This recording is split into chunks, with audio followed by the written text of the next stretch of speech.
you preaching so that hindi po ma-disrupt yung internet. Sometimes I'm having struggle with my Wi-Fi here. But anyway, good morning and welcome to our Sunday Zoom service. Glad to be joining us today, and I will be teaching on the purpose of Christ coming because I have observed that majority, even Christians, have lost the essence of Christmas. Although we know very well that December 25 is not the real date of Jesus' birth, but we have really participated in this celebration.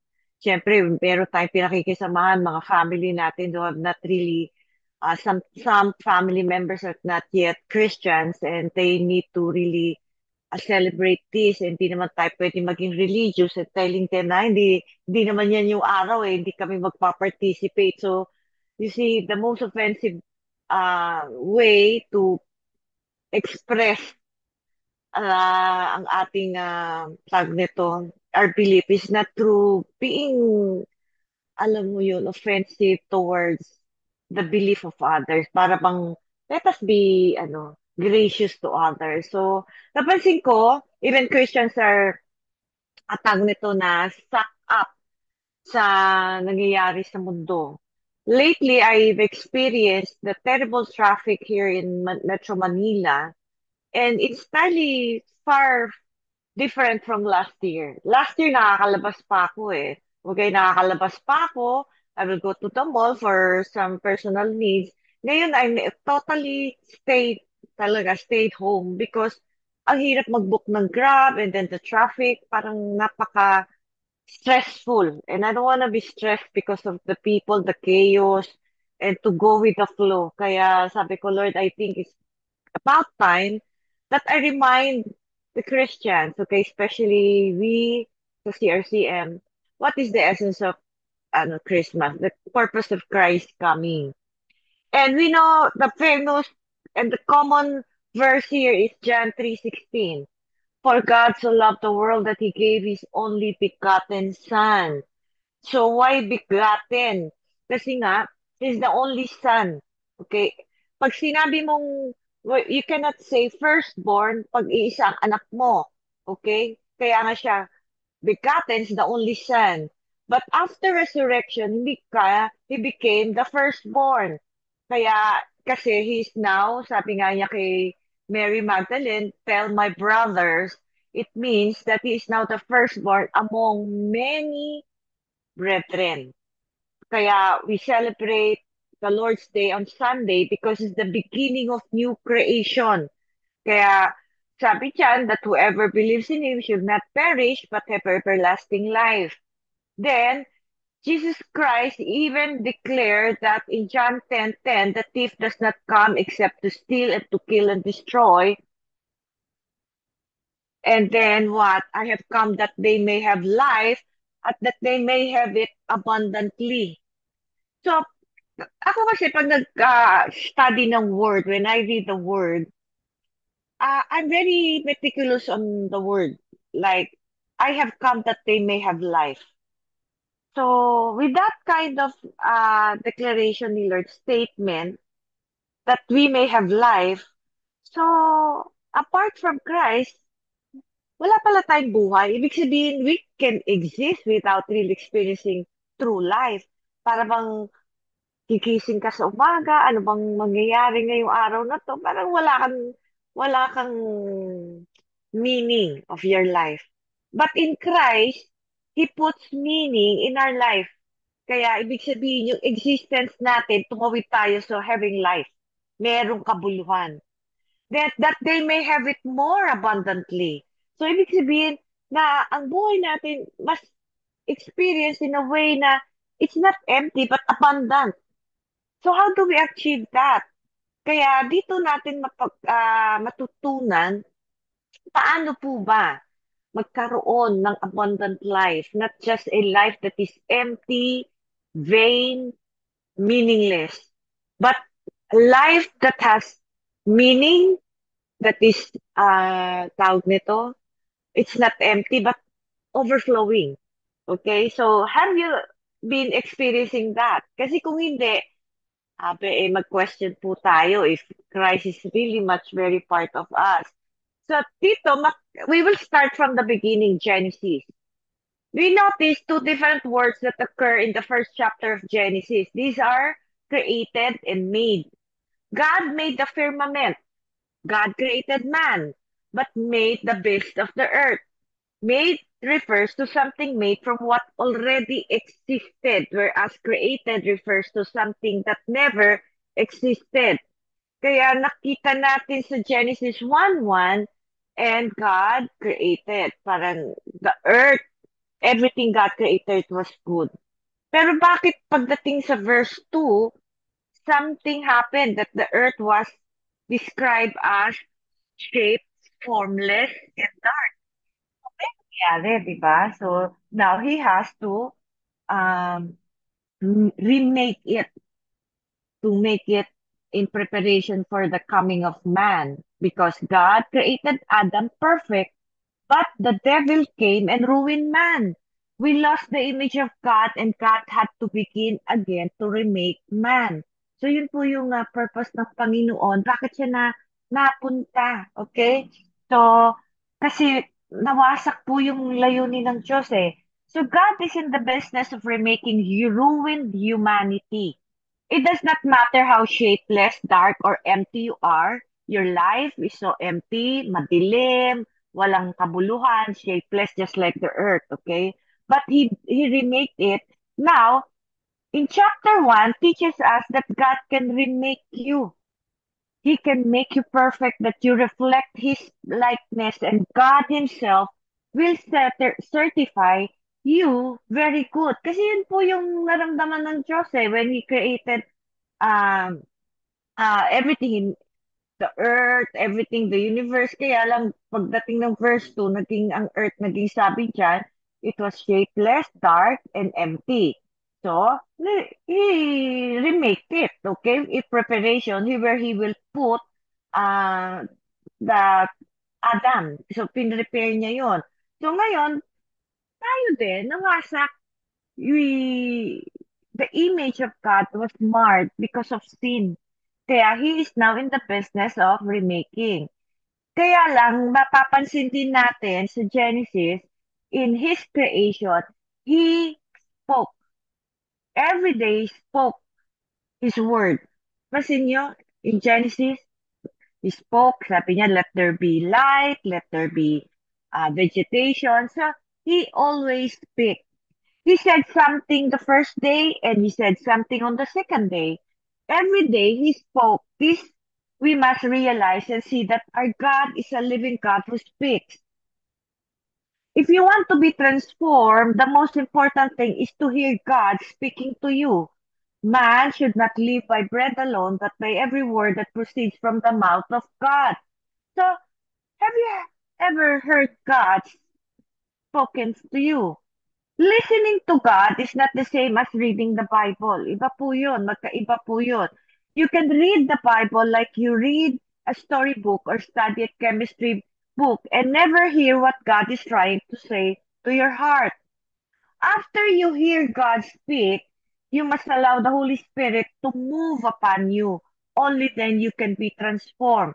Remember, it was a combined working of God's Word and the Holy Spirit that brought change and beauty to that chaotic earth. In the same way, if we want to be transformed, then we need to hear God's Word speaking to us and let the Holy Spirit work in us. Kaya nga sabi dyan sa verse 4, we read that God separated the light from darkness. When God created the light, He did not want the darkness mixed up with it, and that is why He made the separation. Many people imagine that all division must be from the devil, but we read the first person to make a division was God Himself. Light cannot have fellowship with darkness. In, in 1 John 1:7, but if we walk in the light as He is in the light, we have fellowship with one another, and the blood of Jesus Christ, His Son, cleanses us from all sin. Kaya Marami po akong na-witness sa aming ministry sa church namin. Many started well, started walking in the light, we have fellowship. But along the way, there is a kiskisan eh. Sa church, hindi mawawala yung kiskisan eh. Kaya yung iba na-offend, hindi po makatagal, aalis. Kaya napapansin mo that when a person started to really do not accept correction, discipline, that darkness will continue to grow in that person. Kaya mapapansin mo na ang tao pagka when we walk in the light, nagkakaintindihan tayo kasi we have the light. But the moment that person begins to be isolated, napapansin niya na parang hindi ako in. Kasi nga, the darkness is growing. Kasi ang darkness kasi, ang disobedience, okay, we are filled with light. The moment we receive Christ as our Lord and Savior, may light na tayo. Now, upon obedience, it becomes a lifestyle. That light will continue to grow. Okay? But once we stop obeying God, yung darkness, magka-come in yan eh. Okay? So, yung darkness na yan will start like a dot. Alam mo yung dot? Parang dot lang yan eh. Pero once we do not follow through with what the Lord is speaking to us, that yung darkness na yun will grow in us. Darating ang time, yung kasamahan mo nag-grow sa light at ikaw hindi ka nag-grow sa light at ikaw naman nag-grow sa darkness, mararamdaman mo out of place ka. Okay? Why? Because you're not growing in the light. You stop. Kaya darating ang time, God will use offense. Okay? God will use offense. Ma-offend ka sa isang correction, ayaw mo, aalis ka. Kasi feeling mo na nasaktan ka, na-offend ka. You know, many times, ito po yung mga cases na mga umaalis. Ayaw nasasaktan, ayaw na o-offend nasa through correction. Why? Kasi nga, ayaw nilang, justify nila yung mali nila. Kaya, it stops, the blood of Christ stops cleansing them. Kaya, di ba, laging may warning si Lord na, those who endure to the end will be saved. Wala pa nga tayo sa ending, eh, marami nang bumibigay. Kaya, tanungin po natin, in this 2024, have we grown in the light? Marami po bang understanding? Marami rin po bang kinokorek sa atin ng Diyos na tinatanggap natin o medyo marami na rin po kami kasamahan na nawala? They stop growing. Okay? Then, so sabi dito, test yourself. Do you study the Bible to get knowledge or to obey God? Tayo po ba? Pag nagbabasa ng Bible, eh, gusto lang natin eh mag-accumulate ng knowledge or we seek God's will for us to obey Him.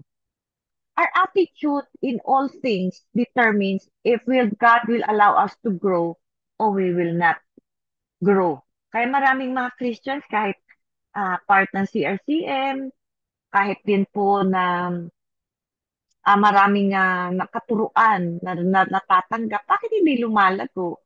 Bakit? Di ba?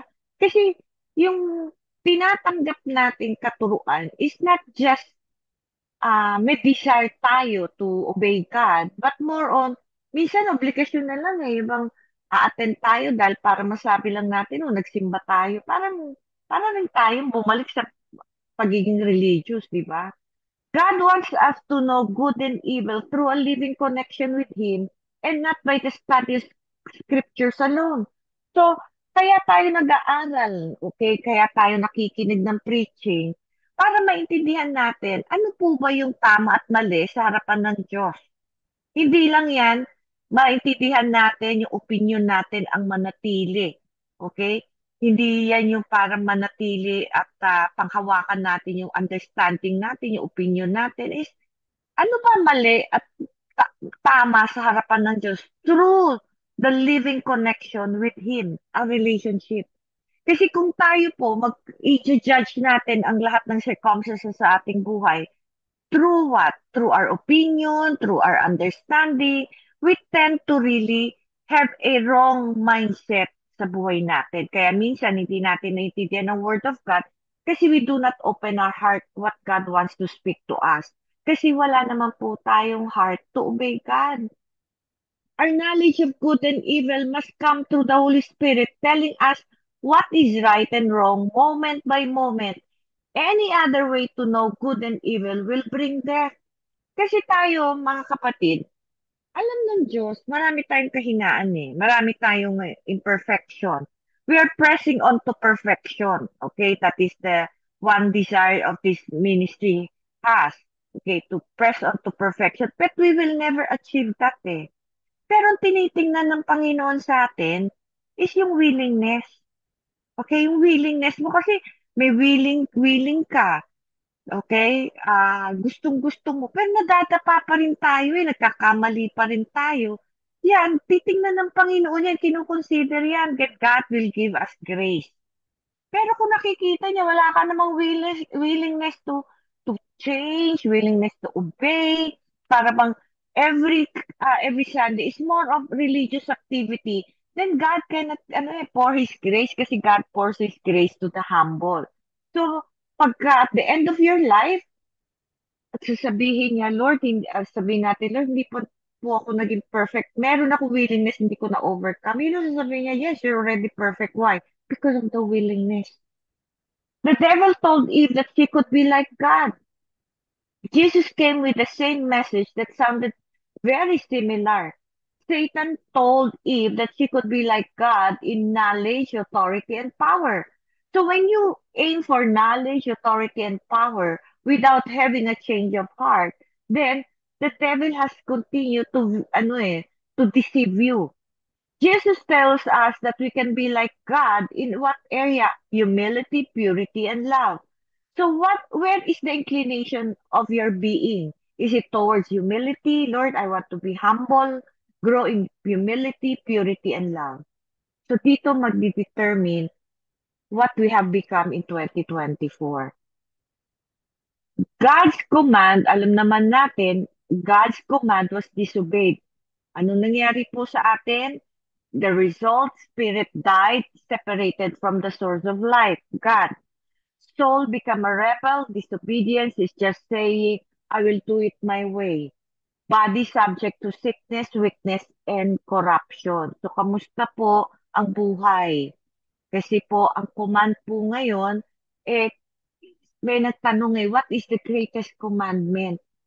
Sabi niya, the greatest commandment is to love God with all our heart, with all our soul. What is that soul?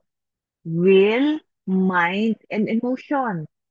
And then, that is the other side of the coin. Hindi pa kumpleto. The other side of the coin is to love your neighbor as you love yourself. So, anything that is less here is we are disobeying the command of God. So, anong hindi natin kaya yan eh? So, God's solution, di ba, una-unang kinuha ni Adam, he covered himself with fig leaves.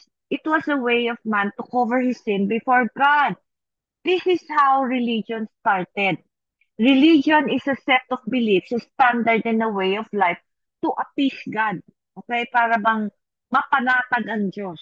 Pero paraanan ng tao.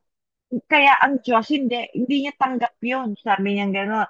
Kaya nga, when we continue to live according to our own way, as if we are serving God in our own righteousness, ano nangyayari?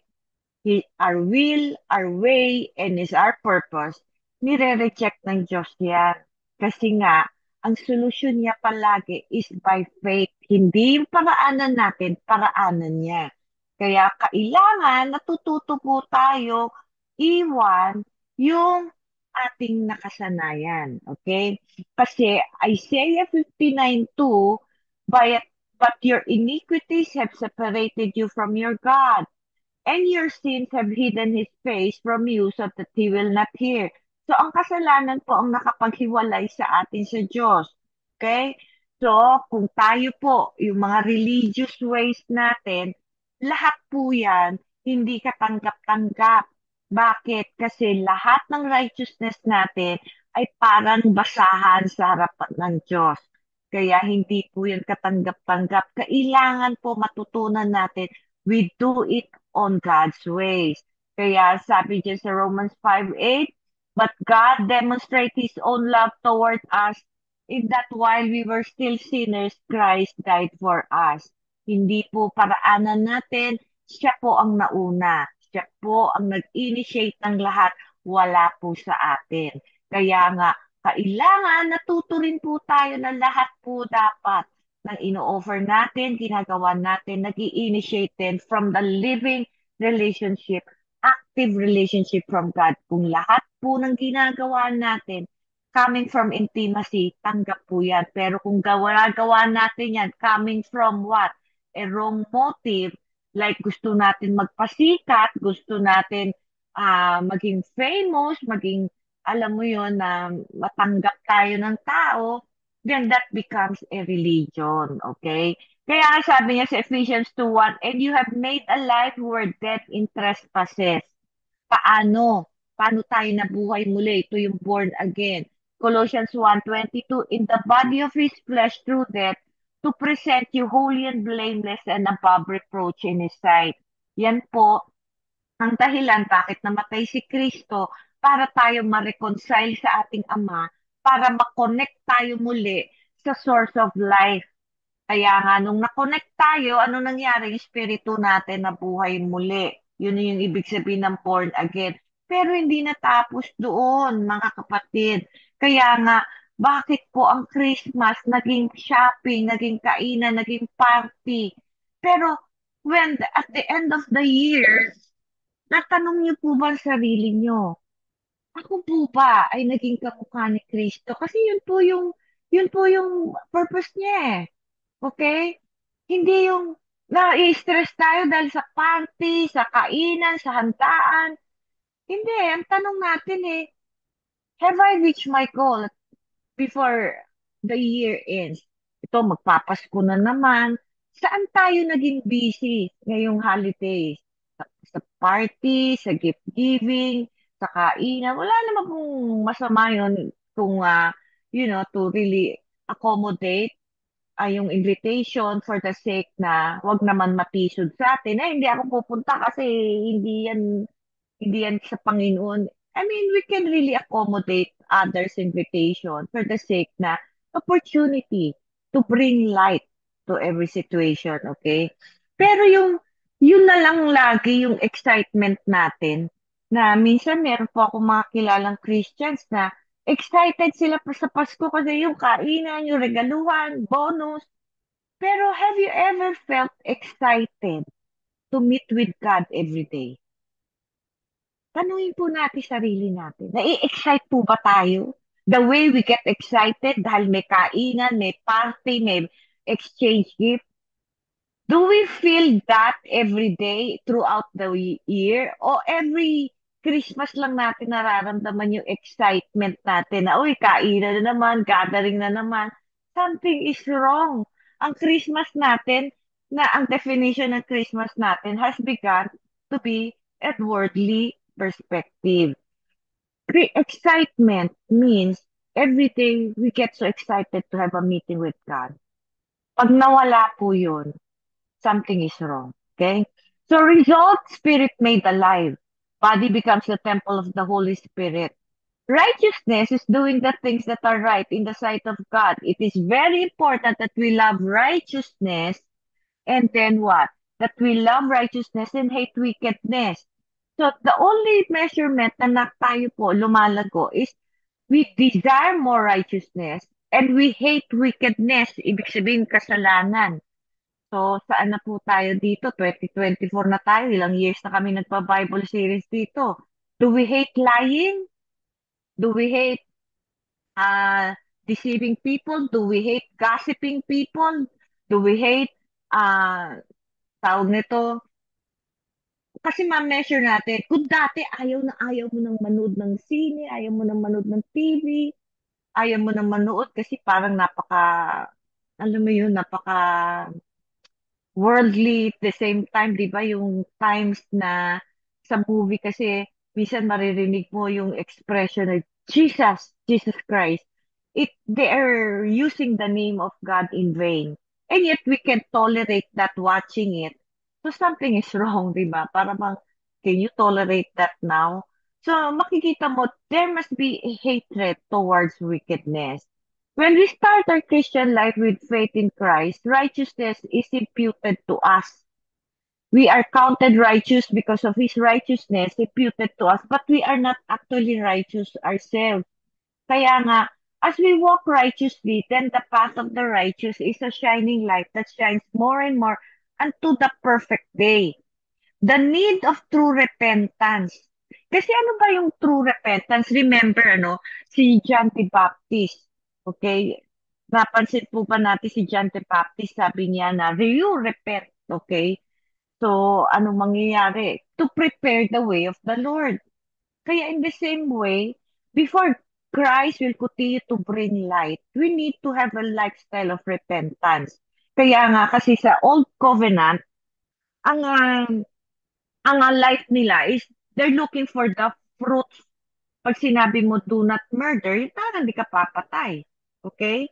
Pag sinabing do not commit adultery, hindi ka talaga mangangalunya, magkakaroon ng relationship outside of marriage. And then, sabi doon, pero sa New Covenant, sabi ni John the Baptist, the axe is at the root. Kasi ang New Covenant, bakit repentance na? Pero addressing what is the root. Kasi dati, pag pumatay ka, yun yung fruit. Ngayon, ang ina-address ngayon na repentance sa atin is yung root. Pwede kang di pumatay, pero if you hate someone, you are a murderer.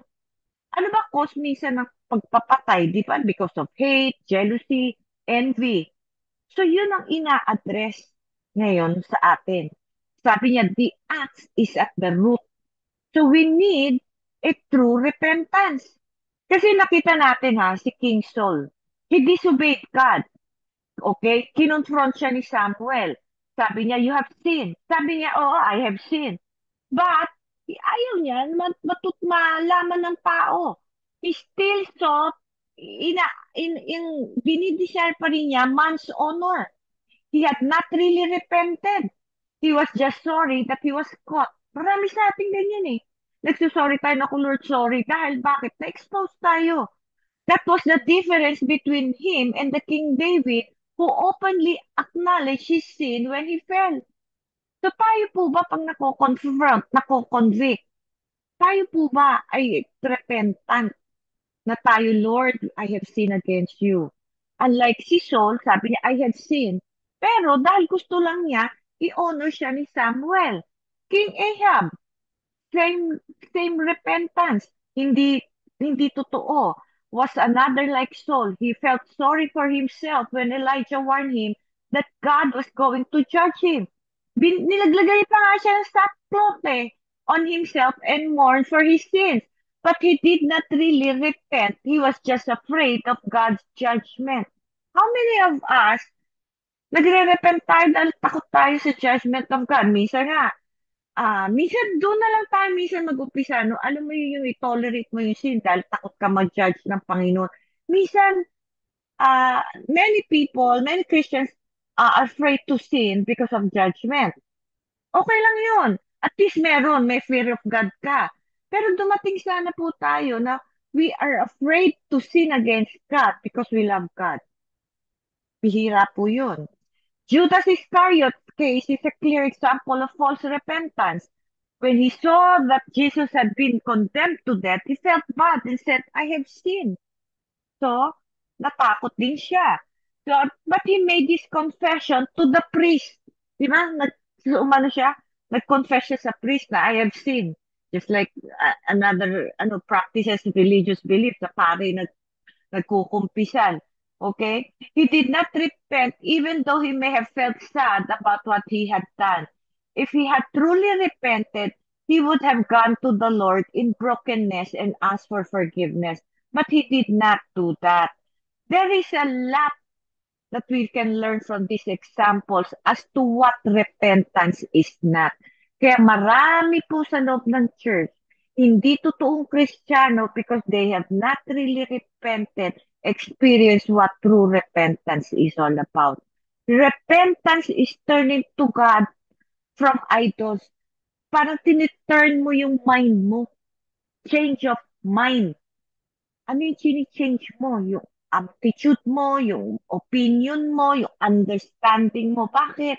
Kasi ang idols, hindi lang naman yan nakikita sa loob ng church na Catholic na yung idols made of wood and stone. Okay? These are equally dangerous. Ano yun? Idols that people worship that do not look so ugly. Hindi yan, hindi obvious. Ano yan? Pleasure. Okay? Maging materialistic ka. Comfort. Money. One's reputation. Wanting one's own way. Idols din yan eh. Okay? Para pang minsan we become so materialistic that even without beyond our budget, binibili natin para lang masabi natin na, uy, bago tong cellphone, especially, di ba, pag December, naku, daming offer ng bagong cellphone, bagong laptop. Why?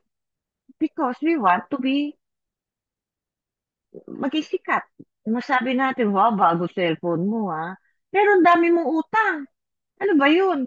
Naman tama ba yun? Idol yan eh. So, tapos magigipit tayo. Tapos pag sinabi ni Lord na kinonvict tayo na, oh, magbigay ka, hindi ka makapagbigay. Bakit? Dami mong bayarin eh. Kasi makita mo maraming mga ganyan pong Christians. Kasi meron akong pinost sa FB ko about this, this Christmas. Ah, yung busyness, it kills intimacy with the Lord.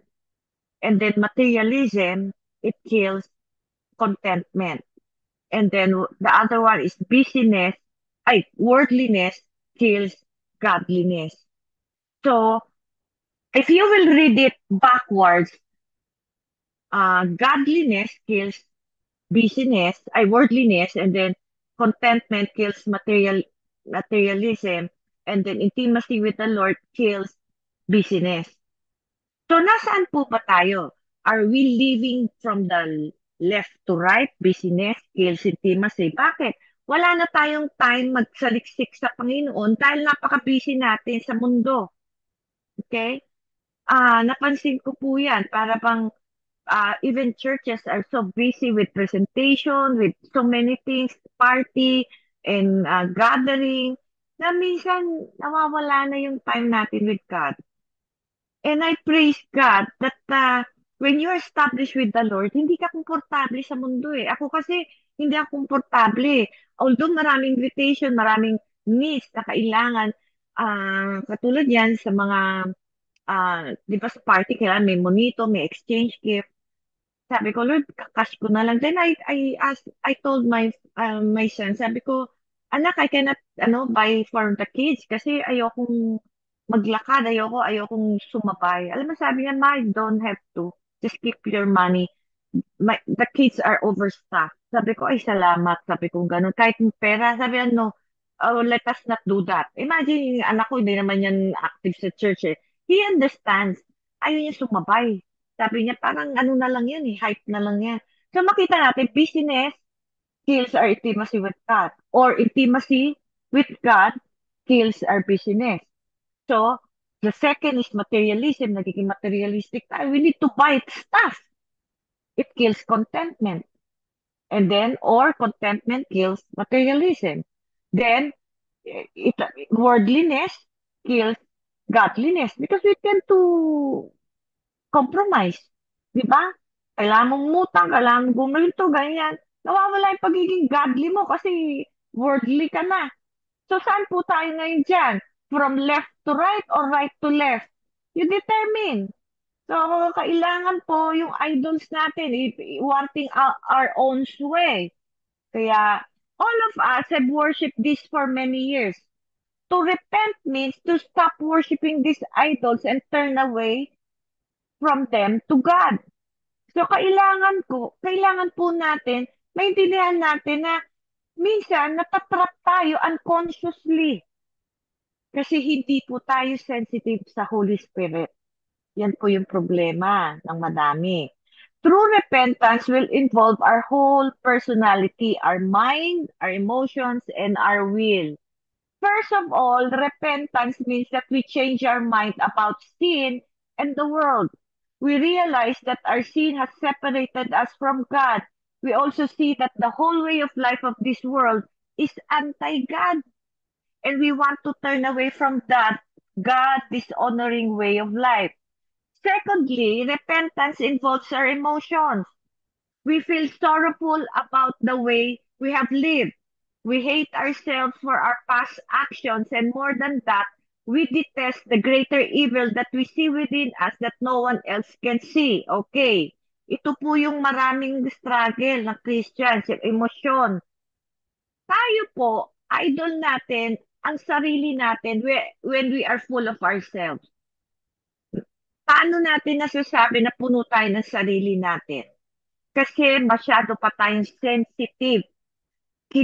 Ina-accommodate natin yung emosyon natin. Okay? Madali tayong ma-offend. Madali tayong mainis. Okay. Pag ikaw po, okay, alam mo na ikaw ay emotional, madali kang ma-offend dahil naapektuhan ka pa ng sinasabi ng iba, ng ginagawa ng iba, kaya you tend to isolate yourself, lumalayo ka. You know that that's idolatry. That you tend to what? That you tend to what? Uh, Inaalagaan mo yung emosyon mo na o-offend ka. Okay? Pag madali kang ma-offend. Kaya pag tayo po, ah, madaling ma-offend, ibig sabihin hindi pa tayo lumalago emotionally. We're not yet strong emotionally. Kaya kinikater mo yung mga sinasabi ng tao, yung ginagawa ng tao. Hindi ko sinasabi hindi ako na-offend, okay? Na-offend ako. Pero that offense na sinasabi ng tao will not determine kung paano ko patatakbuhin yung buhay ko. Kasi minsan, namimiss natin yung kalooban ng Diyos simply because, why? Dahil ayaw nating pakisamahan yung mga tao sa paligid natin. Example na lang, ano, when I go to a place for a mission work, ah, siyempre, na-offend din po ako kasi laging sinasabi sa akin na minsan when they find my teaching very hard, offensive sa kanila kasi nako-confront yung pride. So, madalas, ang comment is, sabihin mo nga kay Pastora, wag ka nang bumalik dito. Kasi, hindi na namin tanggap siya. Rejected na namin. Hinaharang nila yung mga ibang a-attend, wag umattend kasi nga, na-offend sila. So ako, before, like ko sinasabi, Lord, ayoko nang bumalik. Because rejected ako, I heard the comments, ayoko. Alam mo gagawin ni Lord sa akin? Bumalik ka. Sabi ko, Lord, alam mo naman, yung sabi nila, yung sabi nila. So, syempre, dalawa lang yan eh. Okay? Susunod ako sa nararamdaman ko o susunod ako sa sinasabi ng Diyos. Okay? So, ano ang command ni Lord? Love the Lord God with all your heart, with all your soul. Yung mind mo, yung will mo, yung emosyon mo. So, pag hindi ko ginawa yung gusto ng Diyos, nagdi-disobey ako sa command niya. Madalas hindi tayo conscious dyan eh. Kasi ang alam natin, nagdi-disobey tayo pag nagpumatay tayo, nag-murder tayo, yan yung mga major yan eh. Pero alam niyo po ba, pag hindi tayo sumunod sa gusto ng Diyos, we are disobeying God. We are not loving God. And then sabi ko, Lord, alam mo, rejected ako doon. Bumalik ka. So balik ako. Siyempre, nag-preach ako. So, may kaba ako noon. And then sasabihin, may aga-approach sa akin. Sabi niya, Pastora, alam mo bang ang daming namimintas sa'yo, ang daming naninira sa'yo dito. Siyempre, manlulumo ako noon, no? Diba, madi-discourage, madi-dishearten. So, sabi ko na nga, Lord, parang ayoko na. Sasabihin naman ni Lord, pag uwi ko, bumalik ka ulit. Lord, ayaw nga nila sa akin. Sabi na, bumalik ka, bumalik, ako nang bumalik, nang bumalik. You know what, mga kapatid, I realized after so long, sa pagbalik ko, not only dahil may inaabot siyang mga tao doon, sa lugar na yon, He wants me to overcome my emotional struggle when I hear negative comments against me, offensive statements against me. Once I overcame them, then sabi ni Lord, okay, na-overcome mo na, punta ka na sa lugar na to. Next time, I experience the same thing. It does not move me. It does not affect me. Why? Because I chose to obey God when I don't feel it. I did not feel like obeying God dahil na-offend ako dahil sa emotion ko. Many times our emotion becomes our idols because we do not like what we hear, we do not like the comments of people, and masyado tayong namumuhay sa opinion ng tao. Kaya nga, dito po, sinitest tayo. Yung bang emosyon natin, hindi na idol. Si Lord na po ba talaga ang ating mahal? Kaya yun po yung mga minsan namimiss nating kalooban ng Diyos dahil yung emosyon natin. Kaya yung emosyon nyo, pagtagumpayan nyo. Pag kayo na-offend, lagi mong sabihin, Lord, na-offend pa po ako. Na-offend pa rin naman ako kasi tao pa rin ako, buhay pa naman ako. Pag na-offend ako, I pause. Okay, I pause, I be still. Sasabihin ko sa sarili ko, ba't ba ako nasaktan? Then I analyze, I judge myself. I don't look at the people who oppose me, who criticize me, who offended me. The reason why we tend to be judgmental towards others because we look to the people instead of judging ourselves first. Pag nasaktan ka, judge yourself first. Do not judge the person who caused offense. Judge yourself first. Lord, ba't ako nasaktan? Then, i-analyze mo, let God speak to you. Yun yung ibig sabihin, I walk in the light. God speak to us every day. Kasi every day natitest tayo. Kaya when you allow God to speak to you, na-offend ako, Lord, nasaktan ako. Bakit? May mali. Okay? Katulad niya, one way back, pagka sinasabi ko sa anak ko, Pao, visit ako. Sasabihin ni Pao, Ma, busy kami. Dinasaktan ako. Ina-analyze ko, ba't ako nasaktan? Okay? Hindi ko ba pwedeng irespeto yung stand ng anak ko na busy sila na dati ang iniisip ko, busy, ina-avoid lang nila ako. Yun ang negative eh. So, lagi yung sinasabi yun, ina-avoid lang nila ako, ayaw nila sa akin. In-entertain ko yung negative na yun. Pero the Lord spoke to me, Grace, i-analyze mo yung thought life mo sa situation na yun. Di sabi ko, Lord, kasi ayaw nila sa akin. Sino may sabi? Kasi ayaw nila. Kinunclude mo na yung situation in a negative way because you did not allow the Holy Spirit to determine what is good and evil in that situation. You see? Sabi ko, anong gusto mong matutunan ko dito? Sabi niya, Grace, busy sila. Number one, you miss something. Sabi niya, kasi negative ka na. You know why? Sabi niya ganon. Kasi in-expose din ni Lord eh. Sabi ni Paulo one time, sabi niya, maalam mo, pagka busy kami, ayaw ka namin pumupunta kasi hindi ka namin maaasikaso. So doon ako natauhan, ay, ganun pala yun. Imagine, inisip ko, ayaw nila sa akin. Imagine yung sinabi sa akin ng kaaway, in-entertain ko yun. Then secondly, sabi niya, kaya ka nasasaktan. Kasi number one, negative ka na. Secondly, sabi niya gano'n, pinipilit mo yung gusto mo makapunta doon. So, ngayon, sabi nung next time, natutunan ko yon. So, sabi ko, pag pupunta ako, busy kami, magaan na. Bakit? Hindi ko na ipipilit yung gusto ko na makarating doon to visit my apo. This time, Lord, ito yung way mo to guide me. Kasi di ba nagpe-pray ako, guide my steps and my stops. Pero pag in-stop ako, galit ako. Ay sabi ko, Lord, talaga naman, grasya, matuto ka, no? So, nung in-stop ako ni Lord, ano nangyari? Magaan na.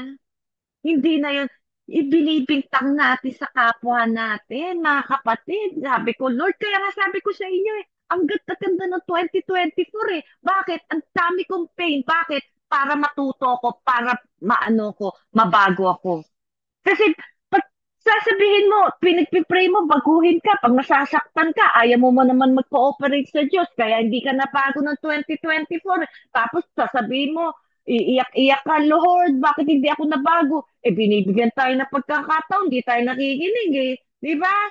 So we weep and mourn that we have hurt God so much by the way we have lived. That was the reaction of many great men in the Bible when they became aware of their sins, like si David, si Job, and even Peter. All wept bitterly when they repented of their sins. Kaya nga makita, both Jesus and the apostles have encouraged us to weep and mourn for our sins. At tayo nasasaktan, tayo muna judge ourselves. That is the way back to God. Kaya kita mo, pag nakikita ng Panginoon, sincere ka, He will bring light. Makikita mo na tutulungan ka niya. Kasi di ba ang goal ko is to be more like Christ. Not only in my speech, in my character, yung mindset ko sa towards others when people say no to me, hindi negative tayo. Kaya maraming tao nagsisinungaling sa atin kasi takot silang mag-say no kasi baka magalit tayo. Learn to accept no from people. Kaya ako lagi sinasabi, lagi pag hindi okay, don't worry, no pressure, no worry, I can accept it. Kayo po ba, pag sinabihan ng no, ma-offend po ba kayo sa sama loob nyo? Pag nasasama pa rin ang loob nyo when you're being denied, you are full of yourself, mga kapatid. That is not the way to grow up and grow up spiritually. Kaya, kamusta po? Finally, repentance involves our will. We have to yield our stubborn will. Isuko po natin yan. Wanting our own way. Yan po yung stubborn will. Wanting our own way. And make Jesus Lord of our lives. That means that we are willing to do whatever God wants us to do from now on, whatever the cost and however humiliating it may be.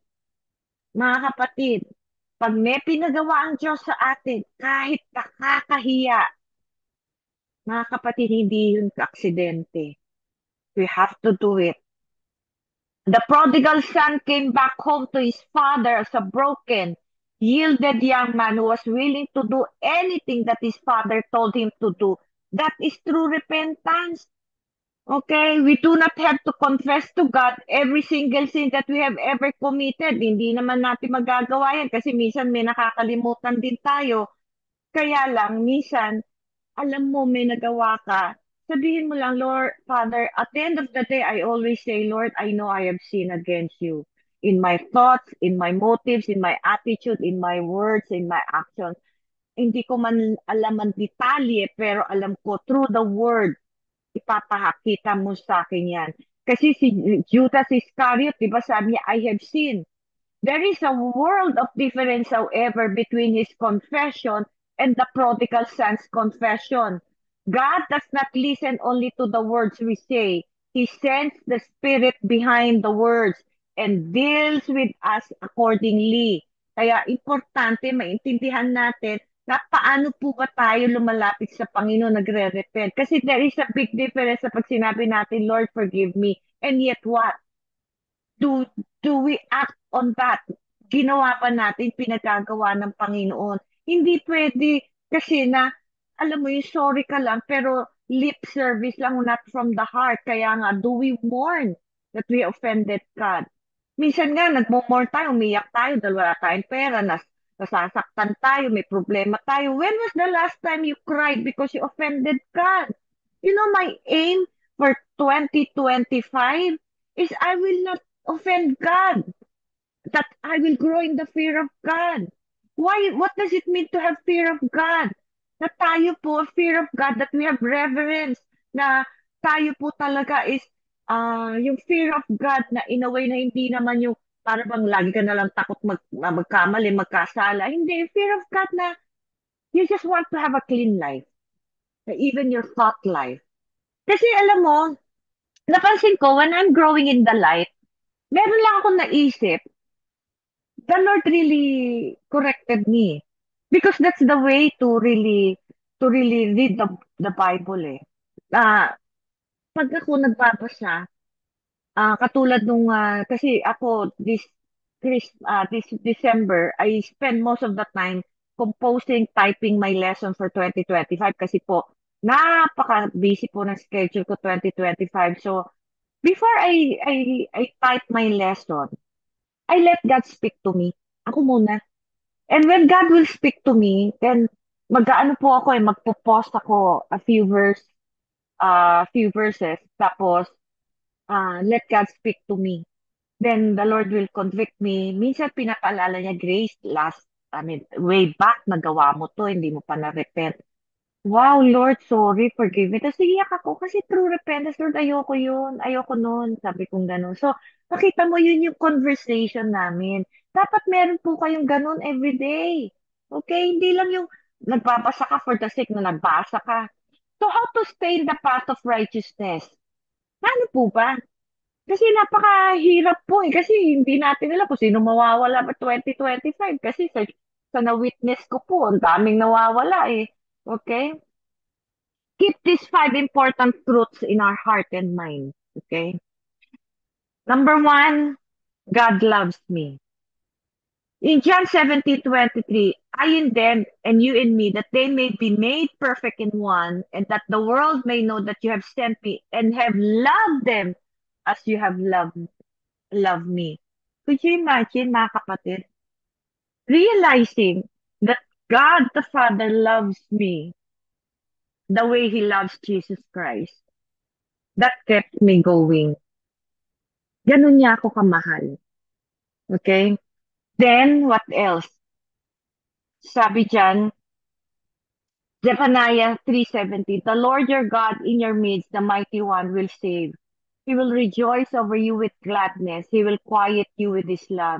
He will rejoice over you with his singing.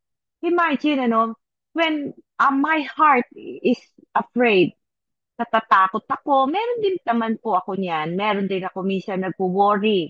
Kasi po, not much on the finances, hindi po yun. Much on the standing of CRCM, my family, and I worry about that. He will quiet me with His love. Parang ina-assure ako ng Panginoon, Grace, know my character. Character ko ba yan? Kasi, di ba, the last time I had my check-up and I found out that my heart failure was reversed. Okay, that's a miracle in itself. But, meron problema na naman. So sabi ko, naku, ano na naman problema nito. So one time, nagkaroon po ako ng pag-uwi ko from that check-up. Eh, alam niyo naman po, nag-iisa ako, no? So one time, tumaas yung BP ko and the same time, nag-chest pain ako. So natakot po ako. Okay, that's my fear pa din na hindi ko pa rin po na-overcome completely. Okay? So, nung natakot ako, lalong sumakit. So, biglang sinabi ni Lord sa akin, that's one thing that ang consolation ko when you really spend time with God, you are sensitive to His voice. And when you're facing dark times, yung voice ng Diyos ang malakas na, hindi na yung lies ng kaaway. Kasi dati, lies ng kaaway, wow, mapapaano ka, magko-collapse ka dyan. Hindi. Biglang sinabi ni Lord, Grace, you know very well, I allowed you to live here alone. Do you think na pag-iisa mo, hahayaan ko may mangyayari sa'yo? So sabi ko, nga no Lord. So sabi niya, it's not in my character. Sabi ko, Lord, you see, He quieted me with His love and with the kind of character He has. So sabi ko, Lord, thank you po. So nawala yun. Okay? Kaya pag masakit na naman yung heart ko, hindi ako, nawala yun. Di ba? Perfect love cast out fears. Pala ibig sabihin na yung, pag nararanasan mo, nare-realize mo, mahal ka ng Diyos, nawawala yung takot. And He will rejoice over you with singing. So, lahat po yan, pag i-meditate nyo yan, nakaka, tawag nito, nakakataba ng puso, okay? Then sabi nga dyan ni Paul, yan ang prayer niya, is Ephesians 3:18, that he made to comprehend with all the saints what is the width, the length, the depth, and the height of his love. Kaya sabi ko, Lord, magkaroon po ako ng revelation na napakalawak ng pagmamahal mo, napakataas ng at napakalalim at napakahaba ng pag-ibig mo sa akin. At when I am facing difficulty, hindi yung darkness, yung struggle ang hiharapin, ang iisipin ko yung pagmamahal mo. Di ba, nung young Christian ako, pag tinatanong ako, bakit mo alam na mahal ka ni Lord? Sasabihin ko, kasi He died for me. Ngayon, hindi. Like ko sinasabi, because He rebukes me, He corrects me, He reproves me. Sa Revelation 3, di ba meron doong verse na sabi niya, I knock at the door of your heart. Okay? So, and then sa 19, meron doon, to whom I love, I discipline and I rebuke. So, yun pala yung way ng Panginoon na pag nagre-rebuke siya sa atin, it is knocking at the doors of our heart. Nagnanak siya. Makikinig ka pa sa akin? Bakit ka nahihirapan? Bakit ka nasasaktan? Bakit merong financial struggle? Bakit hi- merong merong merong pangyayari sa buhay mo? I am knocking. Are you going to open the door of your heart to listen to God? Kasi sabi niya, the one whom I love, I reprove. Kaya sabi ko, Lord, salamat, mahal mo ko. Hindi mo ako titigilan na i-discipline, i-reprove, i-correct. Bakit? Kasi ayaw mo akong manatili sa mali. Kasi, mga kapatid, ang tayo, no? Tayo po ba, pag mahal tayo ng magulang natin, pababayaan ba tayo maging, drug user, alcoholic, gambler? Ayaw natin, di ba, i-correct tayo lahat gagawin para maalis tayo. What more ang Diyos natin? Eh, pag lumalago tayo, at napaka-sensitive na natin sa kasalanan at sa mali. Konting mali lang, may slip ka lang, para bang sa daan, makitid yung daan eh. May tendency sa sobrang kitid, minsan, napapalakad ka sa, wala na sa linya. So, ang gagawin niya, i-align ka kaagad. So, para manatili ka sa bakit? Kasi gusto niya patuloy tayong tumanggap ng pagpapala niya. Ayaw na niya tayo pahirapan. Kaya lang na tayo nahihirapan, minsan sa tikas na ulo natin. And syempre, to test our faith, to have a greater faith. Kasi so we will have a greater capacity to receive, to believe, to receive more. So, yan po yung ibig sabihin yan. So, He loves us. Okay. Then second, put God first before you start your day. Remember Genesis 1:1, in the beginning, God. So how do you start your day? Do you start your day worrying? Ano yung gagawin mo? Unahin naman natin ang Diyos. Alam mo mga kapatid, pag gising ko sa umaga, iniisip ko kagad si Papa God, Lord, ano po yung araw ko? Alam ko, sagot mo ko. Siya nakakausap ko, tapos minsan nakahiga pa ako. Ang una-una ko titignan yung verse of the day sa um, yung version ng Bible sa sa Bible sa cellphone ko. Ano yung verse? Kanina nung pinakita niya sa akin yung Romans 6 to 12 to 14, sabi ko, Lord, ang ganda nito. Talagang it lit my heart. Yung tumatalon-talon, nagre-rema. So, always, mga kapatid, put God first. Para bang, di ba tayo, pag natutulog tayo, siguro kayo, total darkness, parang wala talagang ilaw. Ako hindi po eh. Pag natutulog ako, meron akong light. It's a lamp or minsan yung dito malapit po sa entrance ng door ko, meron po diyang bulb naka-on. Ayoko po talaga ng total darkness. So imagine yourself, nasa total darkness ka, natutulog ka. Pag gising mo, you're groping. Unless na lang tangali kayo magising, gising nyo, maliwanag na. So, could you imagine, if you put God first, it's like putting light in your life first thing in the morning. Liwanag ka agad. Gabay ka agad. Kasi like I said, Lord, hindi ko po alam mangyayari today. Please help me. Alam mo, during my prayer kanina, kasi itong message na to, I recorded this last night. Kasi po, I got so tired kasi last Friday I had a fellowship na talagang it drained me. Na-drain ako ng Saturday. Ang sakit ng katawan ko. pagod na pagod ako. Parang sabi ko, Lord, parang ayoko yata mag-preach sa Sunday, but nobody will preach on that. Magre-record na lang ako.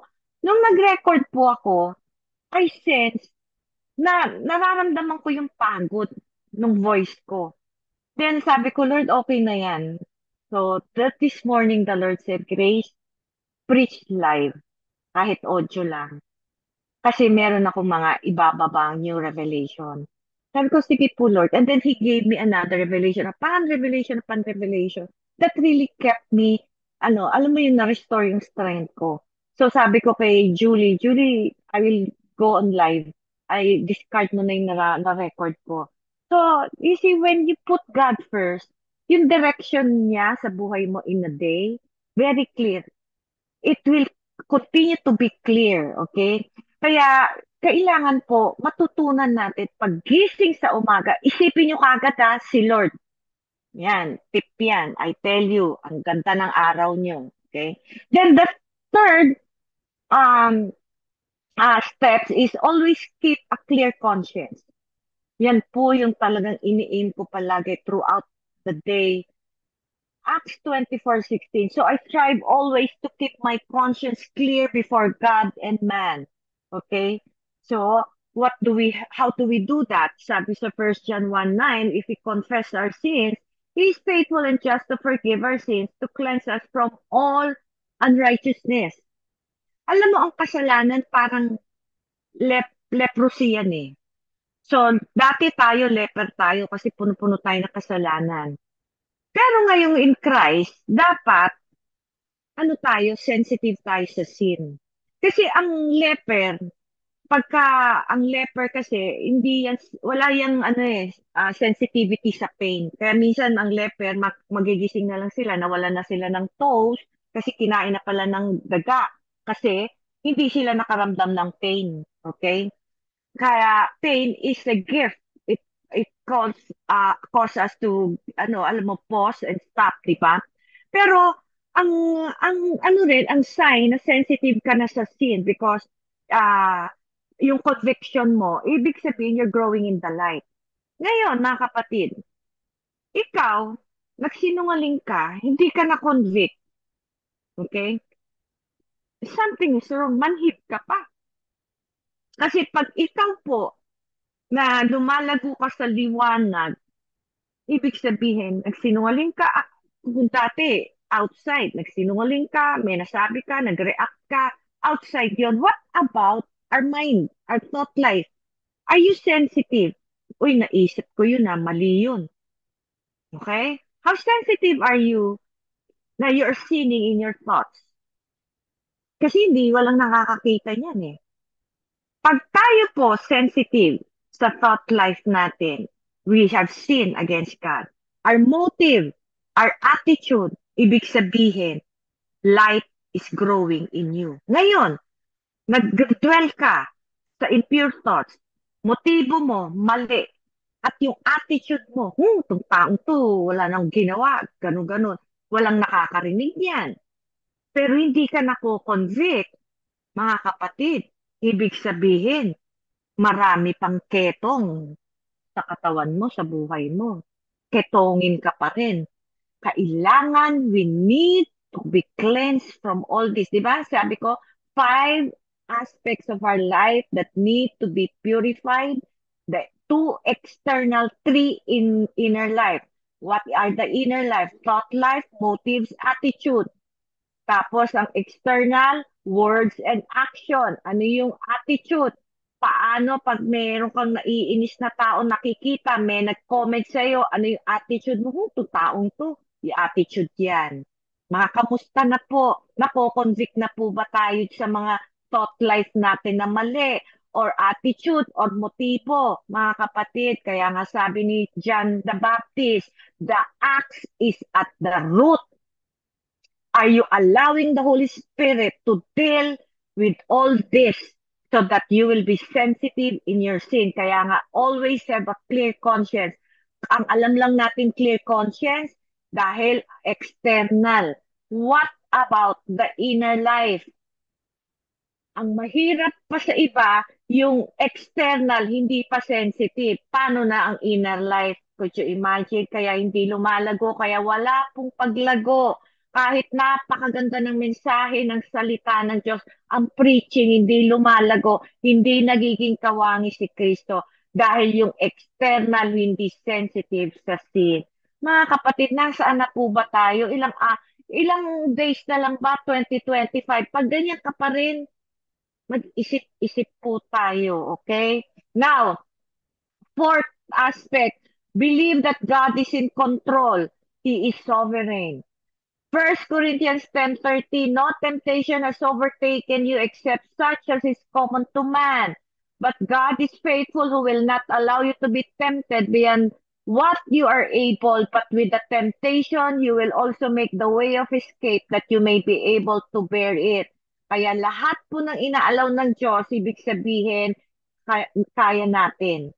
Huwag tayong susuko dahil ito lang po, isipin natin, Lord, kasi sa ibang version, no trials, no test has overtaken you except such is common to man. But God is faithful. He will not allow you to be tempted, tested beyond what you are able. So pag may nangyayari sa atin, nasasaktan tayo, nahihirapan natin, iisipin natin tong verse na to, Lord, inalaw mo to, ibig sabihin, kakayanin ko to dahil inalaw mo to, bibigyan mo ko ng biyaya. Ngayon, pag may at times overwhelming, ibig sabihin, kaya lang tayo nalulula kasi po baka kulang lang po sa salita ng Diyos ang ating puso, ang ating isipan, kaya tayo nalulula kasi wala po hugutin ng banal na espiritu. May mga moments pa rin na overwhelm po ako. Okay? Pero meron na kagad, wini-withdraw ang banal na espiritu sa buhay ko. O grace, ito yung promise ni Lord. Okay? Then, what else? Romans 8:28. And we know that all things work together for good to those who love God, to those who are called according to His purpose.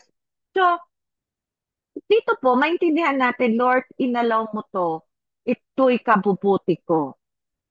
Kasi pag negative po tayo, hindi natin makita yung beyond what's happening sa buhay natin eh. Kasi lagi natin nakikita yung hindi maganda.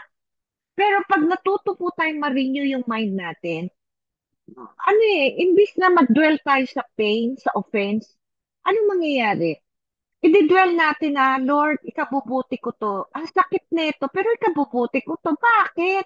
Kasi po, sabi sa 8:29, that whom He foreknew, ano ibig sabihin? For knowledge, before the foundation of the world, alam na niya kung sino magre-respond sa Kanya. Alam na niya kung sino backslider. Alam na niya kung sino wholehearted Christians. Predestined. Ibig sabihin ng predestined, may ticket ka. Okay? Ako, no, I travel. Pag pupunta ako ng Iloilo, pupunta ako ng Bacolod, pupunta ako Pagadian, ang ticket ko, kung saan ako papunta. Okay? So God has given us a ticket. Okay? A ticket of predestined saan ka papunta. Ano yung predestination? To be more like His Son. So dapat lang, bakit maraming Kristiyano hindi nangyayari to be more like Christ? Kasi mali ang train. Mali yung ticket. Sinabing to be more like Christ ang nakalagay sa ticket. So for you to accomplish that, kailangan andun yung destination mo. Ano ibig sabihin? Kailangan anong airline ka na merong ganyang biyahe? O PAL. Okay. So anong church nyo? Anong church where you belong na yan ang biyahe papunta sa destination mo? Kasi kahit nakapal ka, papunta ka ng Pagadian, pero ang PAL papunta ng Iloilo, hindi mangyayari yung destiny mo. Tama? So, kung if you belong to a church, ang aim niyan is tithing. Aim niyan is health, wealth, and what? Maging successful, magpakayaman. Yung destiny mo na binigay sa'yo ng Diyos, hindi mo mararating because you belong to a wrong airplane, through a wrong church. Kaya ako, mga kapatid, ang destiny ng CRCF is to be more like Christ kasi yun ang destiny ko. Kaya kayo, kung CRCF kayo at ayaw nyo to be more like Christ, mga kapatid, lumipat kayo ng church. Kaya maraming umaalis sa atin kasi hindi makorek, hindi ayaw ng meat, ayaw ng mahirap hard teaching. Bakit? Kasi gusto lang nila ng milk. Ayaw na ko-correct dahil gusto alagaan yung mali. Kaya mga kapatid, mag-rebook kayo kung ayaw nyo sa destiny ng CRCM. Okay? Ibibili ko pa kayo ng ticket. Kaya mga kapatid, yun ang ibig sabihin, predestined. May ticket tayo. Anong destiny nyo? Kaya I make sure CRCM is the right plane for people who wants to be more like Christ. I can accommodate you, but if you have no heart for God, you have no heart to be more like Christ, I will advise you to find your own airline wherein madadala ka saan gusto mo. Kasi ang CLCM, ang buhay ko, ang destiny ko, Christ-like. To glorify God, to obey Him, to love Him, to fear Him, and that is my destiny. Kaya ang church na pinagkatiwala sa akin, dadaling ko doon. Okay? Kaya yun po, malinaw po tayo. Ngayon, kung hindi kayo lumalago, nandito kayo, mali po yung flight nyo, mali po yung aeroplano nyo. Okay? Kaya sabi ko nga sa Panginoon, Lord, yung mga taong hindi lumalago, hindi nagiging kawangis mo, hindi nababago, makikita ko na lang the following year na o-offend, aalis. Sabi ko, salamat, sinagot mo. Kaya hindi ako after na dumami tayo eh. Kasi the road is narrow. Okay, napakahirap. Kaya konti lang talaga. Now, sabi dyan, that the predestined. So, yun po yun. Okay? Then, the fifth, always stay humble. God gives grace to the humble. Evidence of humility is His grace is always abounding. Kaya, ano yun? Ito yung Romans 6:14. For sin shall not have dominion over you, for you are not under the law, but under grace. Ibig sabihin, yung mga mali sa buhay natin, sensitive na tayo in our thought life, our emotion, our motives, our attitude, our words, and our actions. Hindi na nagdo-dominate ang mali kasi sabi dito, for sin shall not have dominion over you, for you are not under the law, but under grace. So God gives grace to the humble. Abundance of grace is required to reign in this life and in the age to come. Scripture mentions three levels of grace. Sufficient grace, enough to get us through. Abundance of grace to reign in life, and exceeding abundant grace to utterly transform us and make us more than conquerors. Mga kapatid, God only gives grace to the humble. When you are standing, you can fall. Di ba? Minsan ka na, balas ka, tumba ka. When you're sitting, pwede ka rin mahulog. Bakit? Eh, pwede ka rin nga mahulog eh. Pero when your face is on the dust, you are bowed down before God, ano pa ihuhulog mo? Wala na. Hindi ka na mahuhulog kasi bowed ka na. Nandun ka na, yung mukha mo nasa lupa na. Hindi ka na mahuhulog nun. Pero hanggat nakatayo ka, nakaupo ka, may tendency ka pang mahulog. Kaya ang susi, always keep your face on the dust. Keep yourself humble before God. And that grace is given to you, to those who are humble. Ibig sabihin, hindi nag-dominate ang sin. So, analyze yourself. What are the sins that still dominating in your life? When Paul met Christ on the Damascus Road, he asked the two most important questions of life. First, he inquired, "Who are you, Lord?" And then he asked, "What do you want me to do?" These two questions zoom in upon the very heart of Christianity. The first question, "Who are you, Lord?" involves relationship, knowing God. The second one, "What do you want me to do?" involves the task God has planned for our life. The first one is inward. The second one is outward. This order must never be reversed. The first and most important quest in life is to know God. Kasi pag kilala mo ang Diyos, diyan manggagaling lahat. Ang gagawin mo, sasabihin mo, didesisyonan mo, diskarte mo sa buhay. Kaya sabi ni nga ng Diyos, you will know them by their fruit. Kaya hindi dahil sa galing mo, sa dami mong nagawa, yung bunga mo magdi-determine kilala mo ba ang Diyos. And then, from that knowing God, that we are enabled to fulfill our task and reveal Him to the world. Dito po, nakikita na kung ano po ang pinapahayag natin sa mundo, sa pagkatao natin, sa pag-uugali, diskarte, desisyon, pag-iisip, pananalita. These are two basic things we can take into the life to come. Character, who we are, what we have allowed God to deposit into our life. Yan dadali natin, character mga kapatid. Ano, inaalaw niyo po ba ang Diyos to fill you up, to deposit in your being more of Him and less of you? Paano niya deposituhan ang taong punong-puno ng sarili? Ikaw, sibukan mo, punuin ng tubig, ang basong punong-puno ng tubig. Hindi mo na mapupuno yan, hindi mo na malalagyan. Bakit? Punong-puno ng sarili. So how can you stand before God with a character to be more like His Son na hindi mo siya inalaw, punuin ka simply because you do not want to give up, to surrender, deny yourself. The moment you do not deny yourself, God cannot fill you and you will never reach your destiny to be more like Christ. So, kamusta po ang 2024? And then what happened?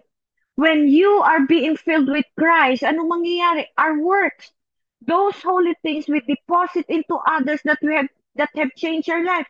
Napuno tayo, impart natin yan sa ating kapwa. Paano natin i-impart yan? Kung ang pini-impart pa rin natin, yung sarili natin, pagkatao natin. You need to impart what God has imparted to you. And these are the things we will bring when we stand before God. Lahat tayo tatayo before God. Ang tanong, tatayo po ba tayo with the confidence? Kasi sa pagbalik ni Kristo, dalawang klaseng tao. Yung isa takot, isa may confidence.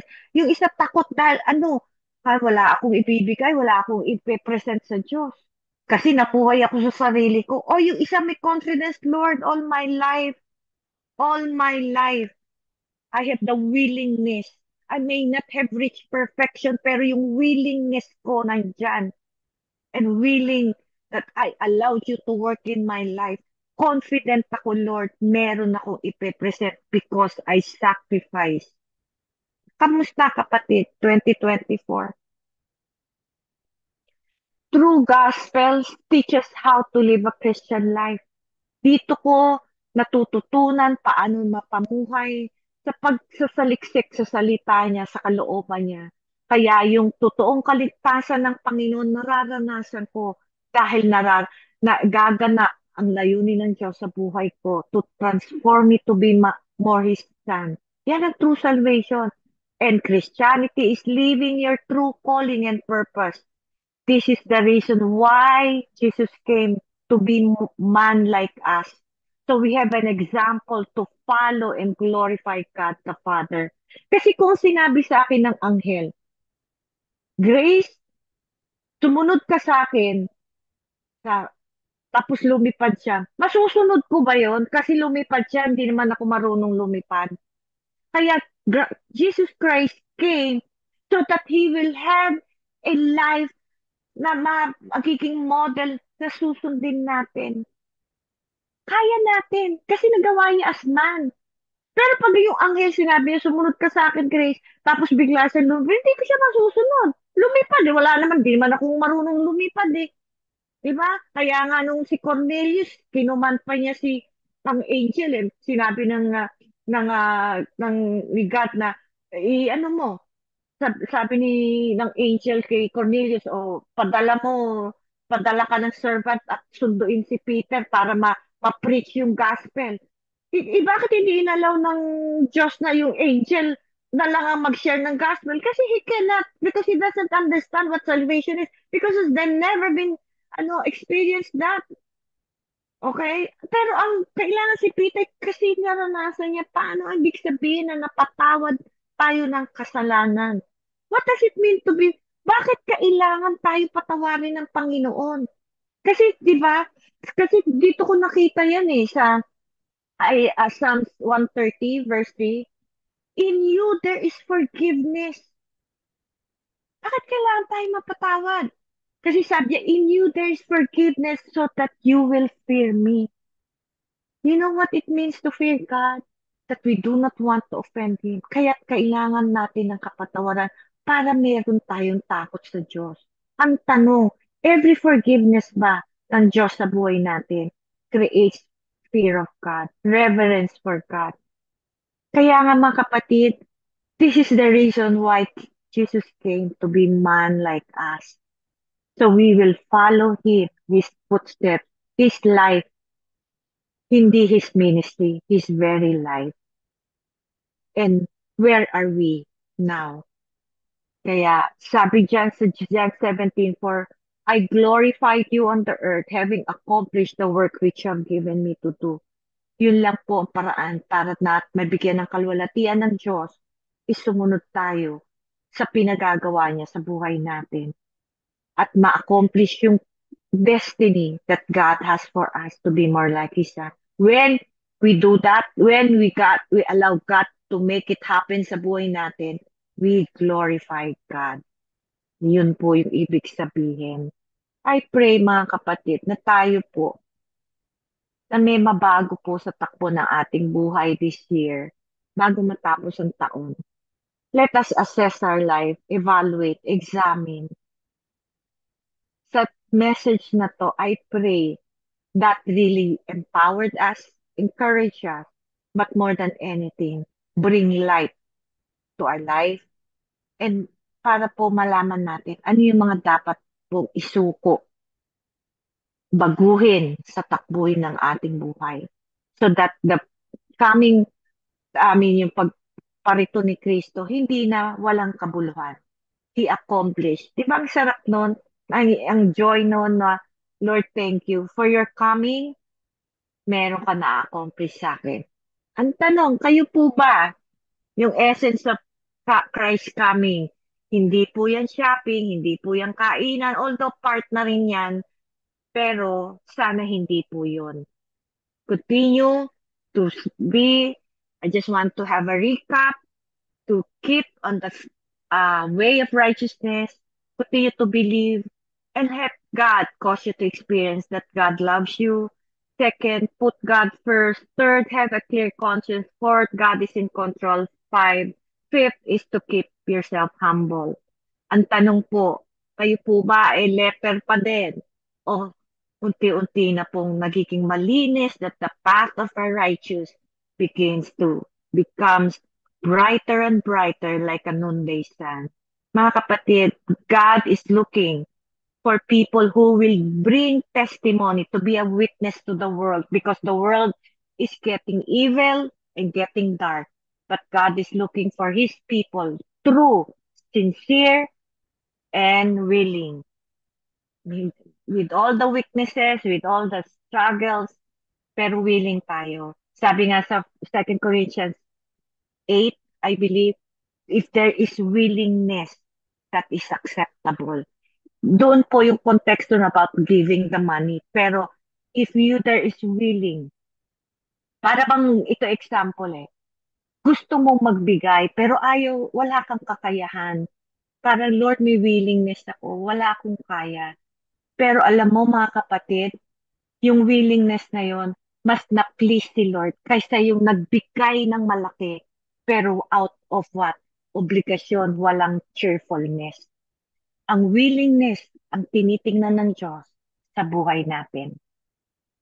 Amen po ba? Father, I thank you, Lord, for this message. I pray, Lord, magpahayag ka po sa aming lahat. The way you reveal yourself to me.